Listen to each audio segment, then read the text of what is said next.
Mesdames et messieurs de la presse, vous et nous sommes levés ce matin sous une triste nouvelle qui doit nous avoir tous émus. La mort violente d'un mort par assassinat de celui que beaucoup d'entre nous connaissent, M. Chérubin Okene. C'est ce matin, la première heure, qui nous a été donnée l'information que le prénommé venait d'être trouvé dans un véhicule, criblé d'une balle, les corps sans vie, encore attaché dans sa ceinture de sécurité, le véhicule encore.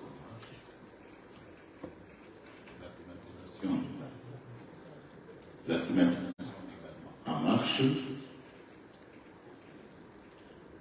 devant, sur la rue, devant Sep Congo, pour ceux qui connaissent Kinshasa. Et aussi, il a été déployé autour du véhicule un dispositif de sécurité pour commencer les enquêtes. J'ai personnellement chargé les procureurs de la République de se déployer par ces magistrats pour faire la lumière autour de ça. La police, naturellement scientifique, a été requise, étant donné que la mort a été donnée par balle, tirée d'une arme trouvée à côté du défunt, et que par la suite, le corps présentement se trouve à la morgue du cinquantenaire. J'ai dit tout à l'heure que les investigations ont commencé. Les premiers éléments donc révèlent que la mort est survenue par balle. Alors, si cette arme du crime est là et connue, qui est le criminel, c'est derrière ces criminels que nous courons tous. Je voudrais vous informer également que présentement se trouve entre les mains de la justice les premiers suspects. Le premier suspect qui est en train d'être interrogé par le parquet des grandes instances. Les premiers éléments qui seront révélés seront portés à votre connaissance dans les heures qui viennent. Je voudrais également vous informer que les témoignages recueillis ne nous permettent pas à l'instant de vous dévoiler qui seraient les criminels et d'où il est venu. Mais les indices sérieux semblent déjà être entre les mains des enquêteurs, en ce sens que plusieurs concourent à ce que ces criminels puissent être dénichés. Il y a la police scientifique, il y a également au niveau des services de communication, nous pouvons le dire, puisqu'il y a des téléphones qui sont saisis. Tout ça va être passé au crible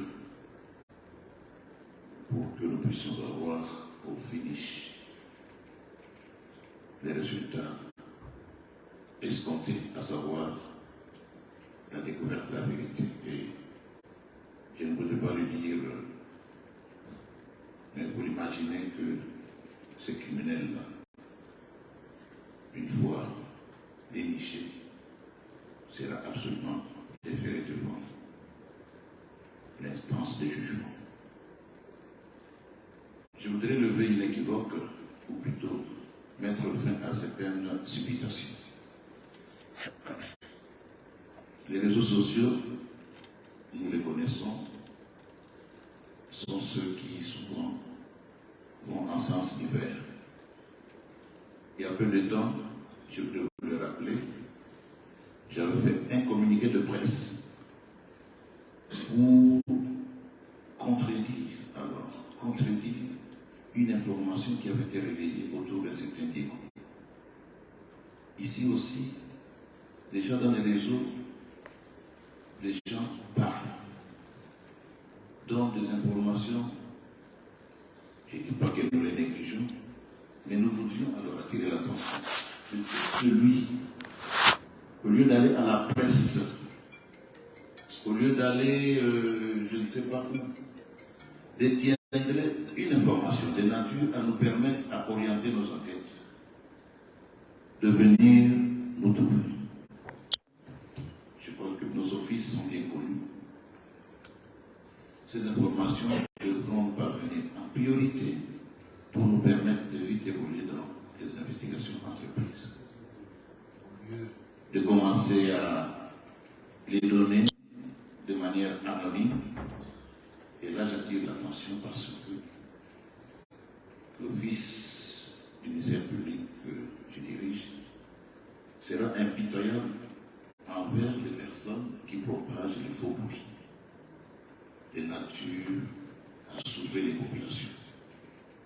Je mets en garde de ces genres de provocateurs de faux bruits. Vous avez une information, portez-les à notre connaissance ou portez-la à notre connaissance pour que nous l'exploitions à bon escient et que cela puisse concourir à ce que la vérité soit connue. Mesdames et messieurs de la presse, je crois que vous savez, je ne peux pas aller plus loin.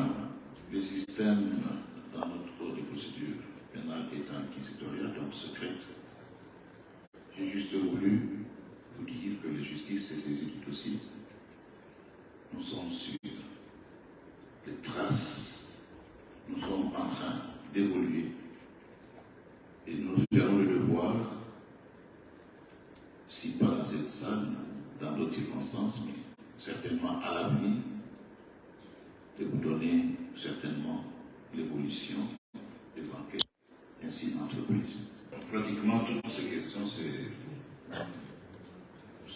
tournent vers les circonstances de la mort du regretté Chérifin. Envers la Cour constitutionnelle ou dans les parages de la Cour constitutionnelle, c'est une question que nous voulons élucider.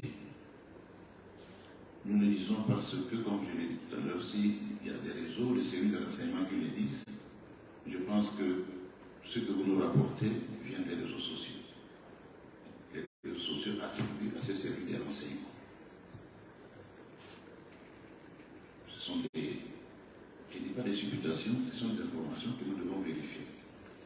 À l'instant précis, je ne confirme pas cela. Je peux vous dire juste quelque chose. Qu'il y a un monsieur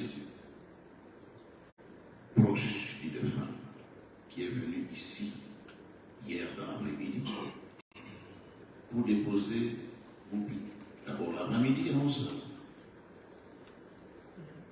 prendre une correspondance et il est revenu à 16h et pas. Il a été reçu à la Cour constitutionnelle à 16h 2 minutes pour récupérer, pour déposer une correspondance. Il retire une correspondance à 11h et en réponse à cette correspondance, il vient déposer la suite à 16h et ça a été enregistré à 16h 2 minutes. Cette personne est entre nos mains parce que aussitôt qu'il est parti d'ici, il est revenu, je voudrais vous le dire, aux alentours de 20h pour venir chercher si le défunt se trouvait encore ici. J'espère que vous me suivez. Il part d'ici à 16h 2 minutes. Il revient aux environs de 20h pour s'informer, demander si le défunt se trouvait encore ici. Il réapparaît vers 8h ce matin, ou vers 6h, il se présente à 8h, devant nos magistrats pour dire que c'est à l'aide d'un système GPS qu'il a découvert les corps. Pour la voiture avait un système de localisation GPS. Ce système permet de situer localement, de localiser les véhicules là où ils se trouvent. Je crois que plusieurs personnes utilisent, surtout nos agences ici les ONU utilisent ce système. Posez-vous autant de questions qu'entre 16h et 6h du matin, ou 20h quand il revient ici, ou entre 20h et très tôt ce matin, est-ce que son système GPS n'a pas fonctionné? Et s'il a fonctionné, pourquoi seulement c'est ce matin? Autant de questions. Donc ne poussez pas à en dire plus. Chacun peut se poser autant de questions. Mais j'ai voulu simplement vous dire que par rapport à cette affirmation de savoir si le regretté Chérifin Okene était venu ici à la Cour constitutionnelle, nous aurons la réponse. Présentement, je ne peux pas ni dire oui, ni dire non. À partir de ce que je viens de dire. Donc, enlever au niveau de la Cour constitutionnelle, la question demeure posée.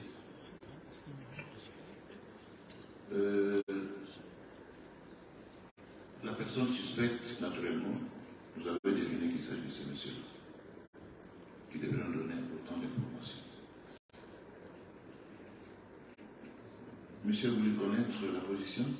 Les circonstances, qu'est-ce qui a été prouvé aujourd'hui et en détail, qu'est-ce que vous avez vu? Qu'est-ce que vous avez constaté? Je vous ai déjà dit, monsieur, qu'il était dans un véhicule, la climatisation allumée parce que le moteur tournait encore. Je vous ai dit également que il était encore attaché à sa ceinture de sécurité. Je vous ai dit que la mort est venue par balle, qu'il y a une arme qui a été trouvée juste à la place du passager. Et ce que je voulais vous dire aussi, que c'est cette arme-là qui a servi à donner la mort. À une balle, et par la position donnée par la police scientifique.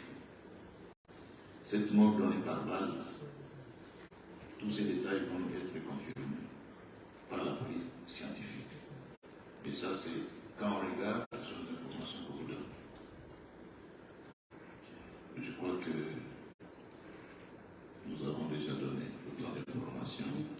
La question n'a pas trouvé sa réponse. C'est laquelle la commande? Je dis que, est-ce que ici au niveau de la Cour, il n'y a pas de caméra de surveillance pour attester si réellement l'honorable était là le jour où... Vous avez la latitude, madame, d'aller inspecter les environs de la Cour. Et les environs sont dépourvus de la présence de tout de surveillance, je pense. Et est-ce que le service des renseignements n'ont rien de policiers qui sont ici? Vous êtes en train d'entrer dans le vif du sujet. C'est celui des renseignements dont vous parlez.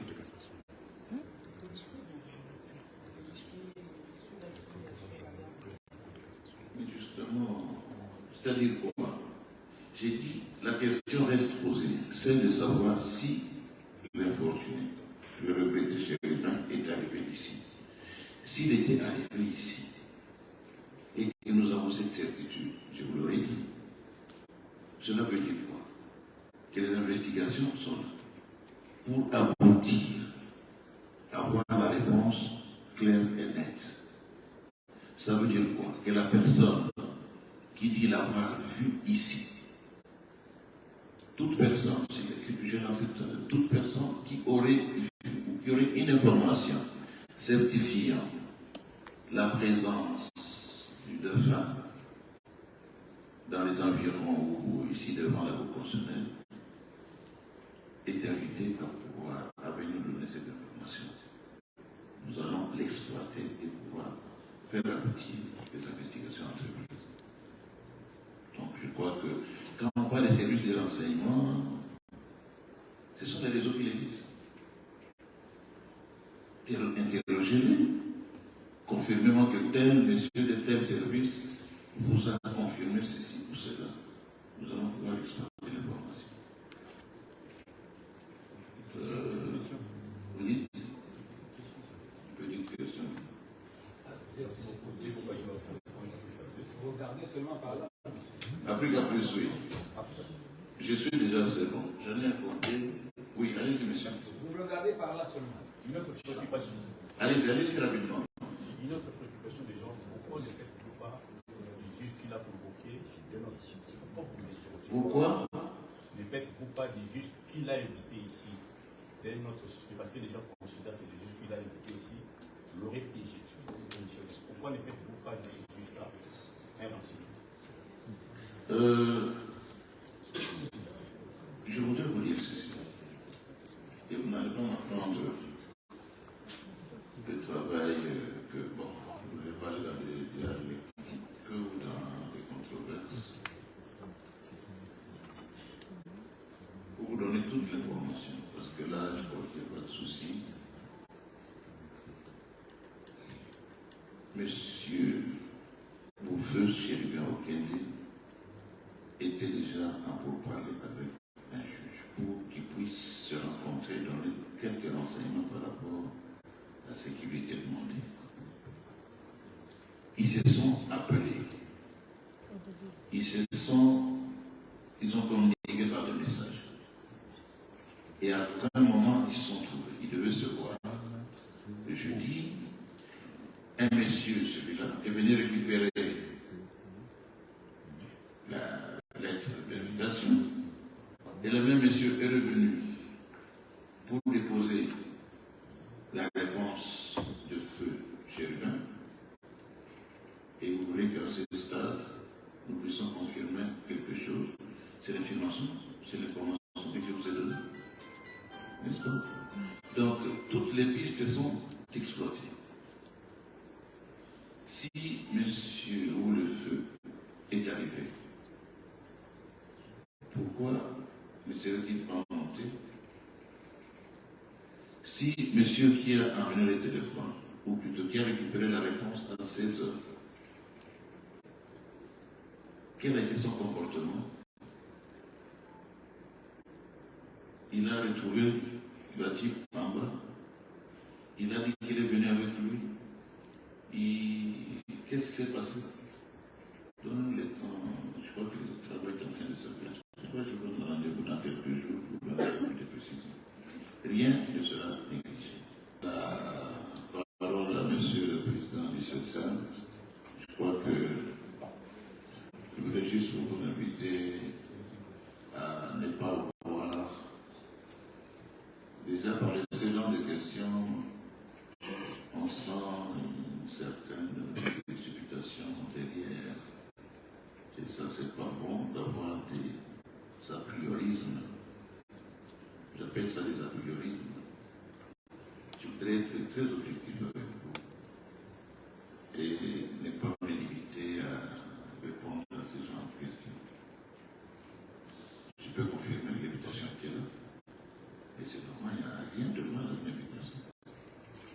À savoir si par le passé il a existé, je ne sais pas, ça va nous faire évoluer dans les enquêtes. Nous sommes dans un cas précis.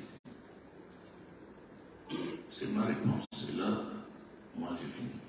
Nous allons commencer avec le président du CESAM. Je lui passe la parole pour clôturer la séance. Merci. En fait, si j'ai laissé la parole au procureur général près la Cour de cassation, parce que nous sommes dans le cadre d'une enquête pénale. Alors, nous pensions avoir devant nous des organes de presse. Les organes de presse ont la matière. Revenir sur la présence à la Cour constitutionnelle et en proximité, ça viendrait faire quoi dans le cadre d'une enquête pénale? Les surtout, comme un de vous demande, mais pourquoi le juge là? Mais ça, c'est très grave. Dans le cadre de l'exécution des attributions d'un juge constitutionnel ou de la Cour constitutionnelle, il est, entre autres, donné à la Cour constitutionnelle de recevoir les déclarations de patrimoine familial, entre autres de tous les membres du gouvernement, à l'entrée comme à la sortie. Et ça, vous de la presse, vous devez le savoir, parce que vous le venez sous l'invitation, mais vous devez savoir que c'est dans ce cadre-là. Ce n'est pas la première fois que ça se fait. Et le règlement intérieur de la Cour, en son article 93, donne au juge rapporteur, si les éléments ne sont pas complets, d'inviter. On n'invite pas l'administration parce que nous sommes en matière de déclaration de patrimoine. C'est individuel et c'est secret confidentiel. C'est la personne qui doit ajouter les éléments qu'on invite. Vous êtes journaliste, il y a des membres, même le Premier ministre actuel, mais ils sont tous soumis à cet exercice-là. Les ministres viennent ici et ils le font. Quand on constate qu'il y a des éléments qui manquent, on invite. Et dans ce cadre ici, il y avait 3 ministres démissionnaires. Les invitations ont été lancées non pas à un, mais à tous les 3. Donc c'est ça aussi que vous ne voulez pas donner à tous les 3. C'était pour donner les compléments d'information. Le mardi, ils entrent en contact avec tous pour leur signaler qu'il y avait des correspondances. Quitte à ce que l'intéressé, c'est comme ça qu'on fait, quitte à ce que l'intéressé dise comment est-ce qu'il entrera en possession de cette correspondance. Il peut venir, il peut envoyer quelqu'un. L'essentiel est que la lettre, que lui-même qui est le destinataire, parce que ça a un caractère confidentiel et individuel, qu'il soit d'abord informé. Il dira, aujourd'hui même, c'est le mardi, je passerai, si je ne passe pas, j'appellerai quelqu'un. Ça n'a pas été le cas, mais c'est le mercredi qu'il va appeler pour dire, je suis empêché, j'envoie mon collaborateur. Il passera, comme les procureurs généraux venaient de vous dire, à 11 h.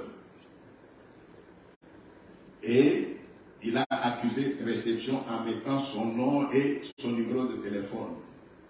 Normal. Il repart à 16 h, le même qui a pris l'invitation. Ce n'était pas pour des réunions, il n'y a aucune erreur, c'est juste pour qu'il vienne donner. On lui informe les éléments qui manquent et il les supplée. Il pouvait les avoir ou les amener après. À 16 h, le même collaborateur ramène la réponse du ministre Noël pour dire demain jeudi, je n'aurai pas de temps, je passerai, accepter que je passe vendredi. Il dépose la lettre et il repart. Le procureur général vous dit, était-il, c'est pourquoi il demande, s'il y a des gens qui l'ont vu, qui ont attesté, parce que nous avons au moins sa lettre pour dire qu'il ne pouvait pas venir. Nous avons sa lettre, c'est ça qui est officiel. Et puis de toutes les façons, on tournerait autour de l'invitation. En fait, s'il était venu et qu'il était entré, mais c'est lui qui recevait la lettre. S'il était resté à l'extérieur, ni vous, ni moi, personne ne peut l'affirmer. Mais si nous nous en tenons à ce qui est officiel, lui-même a écrit qu'il ne pouvait pas venir le jeudi, mais qu'il viendra le vendredi. J'espère que sur ce plan-là, soyez des professionnels. La constitution de notre pays est à la disposition de tout le monde. Le règlement intérieur, la loi organique, c'est à la disposition de tout le monde. Ne prenez pas les choses qui sont ordinaires et normales. On veut rattacher cela. On va piéger un ministre, on le piège à la cour. On est dans quel pays là? D'accord. Je crois que laisser la place ou laisser l'action publique poursuivre son chemin normalement. Laissons la justice faire son travail. C'est mieux que chaque personne qui a des éléments qui peut aider à ce que nous puissions arriver à savoir comment cela s'est fait. Parce que quelqu'un qui a été recherché pendant tout ce temps-là, mais les éléments dont le procureur général vient de parler, la voiture retrouvée le matin vers 6 heures, les moteurs est en marche, clim allumé, si, la clim est encore allumée, il avait encore sa ceinture de sécurité et le volant, mais avec une balle. Là, ce sont des éléments objectifs. C'est dans cette condition-là qu'il a été retrouvé le matin. Et celui qui vient à 8h dit, ils ont pu identifier l'endroit où se trouvait la voiture par GPS. Mais depuis 16h ou 20h, le GPS là qui pouvait aider à ce qu'on identifie.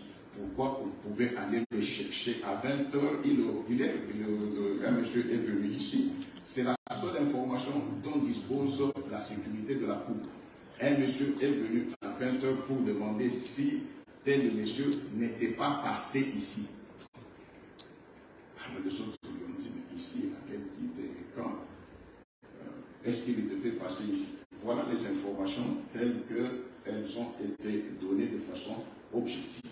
Les restes n'entrons pas dans les détails parce qu'il y a une enquête qui est en cours et je crois personnellement que l'enquête est suffisamment avancée et dont la justice allait de l'avant et faire en sorte que nous puissions mettre la main sur celui qui l'a fait, pourquoi et dans quelles circonstances. Merci beaucoup et restez à l'écoute. Certainement, s'il y a des compléments d'information, le procureur général lancera un communiqué pour donner l'information à la presse